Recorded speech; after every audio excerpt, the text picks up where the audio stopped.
A media frenzy over the Christie bridge controversy. Calls at this hour for the feds to step in. Firestorm brewing around New Jersey Governor Christie. The focus is the George Washington Bridge. Will a traffic jam derail Christie's White House hopes? Scandal surrounding the New Jersey Governor Christie. But wait, President Obama and his former Secretary of State Hillary Clinton in the hot seat over their foreign policy flap this week. Apparently, the mainstream media thinks a traffic jam is more important. Bob, double standard here or what?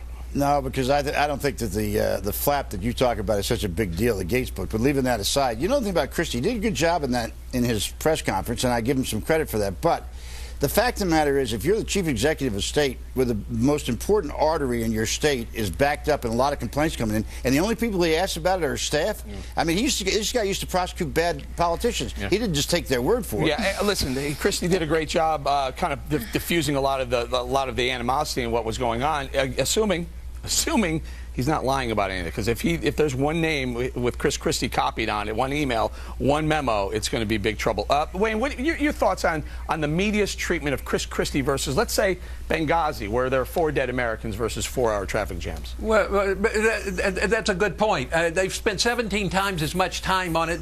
We know that the press is prejudicially Democratic. You know that. So they're going to attack Christie in any case. They let her off the, I'm talking about Hillary, they let her off the hook on Benghazi. They let her off the hook on Filegate. They let her off the hook on Whitewater. This is a lying, cheating woman who has more ambition to be the President of the United States than anything else. And as a consequence, the press, who is sucked in by this, by their own blindness, is sucked in by that, is going to make a big thing about him in the traffic, which has nothing to do with how.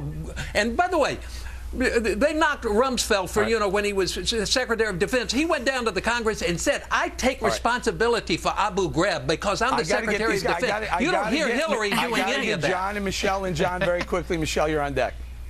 Well, for one thing, this would have never happened had the roads been privatized, Eric, which we've been talking about for a long time. But I happen to think Christie's scandal is potentially criminal, as with all the Democratic scandals are. And I think the reason for the media double standard is that Obama is seen as this altruist, right? Oh, he's sacrificing for student loans, for everyone else.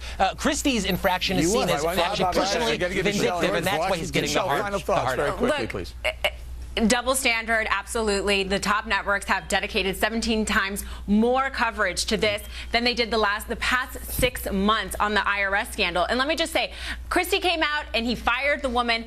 Obama, he didn't even fire Lois Lerner. He allowed her to go on paid leave. No one's fired yet. Paid leave and full retirements. We're going to say thank you to Michelle and Bob Beckel for joining us this week. By the way, happy birthday, Michelle Fields.